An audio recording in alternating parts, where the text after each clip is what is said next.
Is this what the Phillies need to dominate the NL East? I've been thinking about this all day, and I know it's a conversation that's going to divide this fan base right down the middle. Welcome back to the Fightin Phils report, your number one source for everything red pinstripes.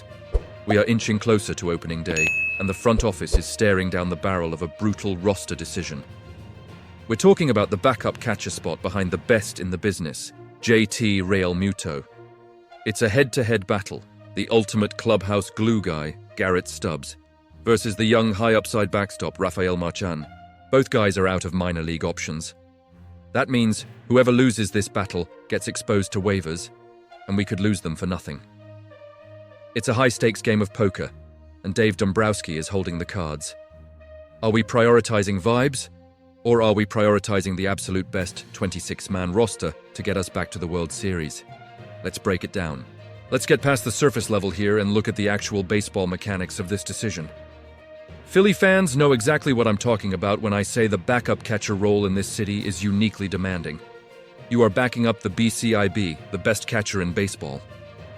JT Realmuto is an Iron Man, but as he gets older, those days off become crucial. Let's look at Garrett Stubbs. We all know the intangibles. He is the chief vibes officer. When this team gets hot, Stubbs is the guy leading the charge in the clubhouse, blasting the playlist, and keeping guys like Bryce Harper, Kyle Schwarber, and Trea Turner loose. But if we look at the raw numbers, the offensive production has dipped. We need a guy who can step into the lineup and not be an automatic out. Then you have Rafael Marchan. Marchan probably has more upside at this point in his career. When JT went down with an injury last season, Marchan stepped up. He showed a much more competitive OPS, he handles the starting rotation beautifully, and his pop time behind the plate is elite. The complication, the business of baseball. Both are out of options. According to MLB insiders, Stubbs signed a split contract, $925,000 in the big leagues, or $575,000 in AAA. If Stubbs doesn't make the opening day roster and clears outright waivers, he can accept the assignment or elect free agency. But if he walks, he leaves over $500,000 on the table. Marchan, on the other hand, is young enough that a catcher-needy team will absolutely snatch him off waivers if we try to sneak him down to Lehigh Valley. So, what does this mean for the grand scheme of things? How does this affect Dave Dombrowski's master plan? Dombrowski didn't come to Philadelphia to build a fun team. He came here to build a dynasty. He wants a ring. This reminds me of the 2022 run, where every single roster spot, from the first man to the 26th man, had to execute their role perfectly. You can't carry a player purely for clubhouse chemistry if it costs you wins in August. If the Phillies keep Stubbs, they are betting that his relationship with the starting rotation, guys like Zack and Nola, and his ability to manage the bullpen late in games outweighs Marchan's offensive ceiling. But if they keep Marchan, they are making a ruthless, baseball-first decision.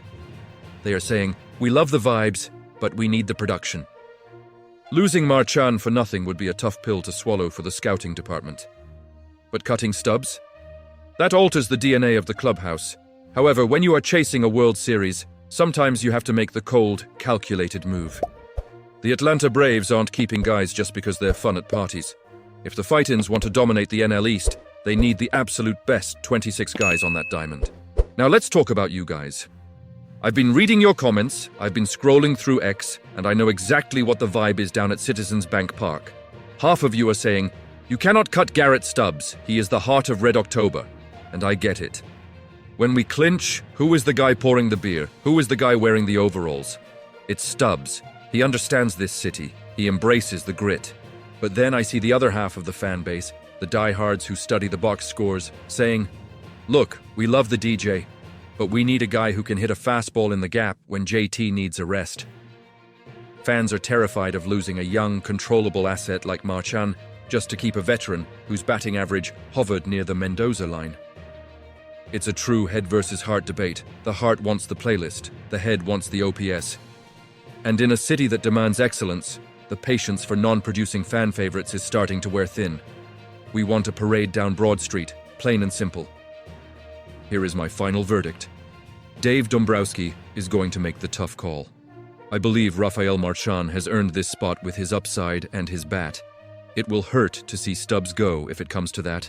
But if we want to hoist that trophy in November, we need the best talent available. But that's just my take. I want to hear from the best fans in baseball. Who do you want backing up JT on opening day? Are you Team Stubbs or Team Marchan? Drop your answers down below, and while you're down there, make sure you comment, ring the bell. If you want the most passionate, no-nonsense Phillies coverage on the internet, hit that subscribe button and turn on notifications. We are riding together all season long. Until next time, keep fighting, Philly.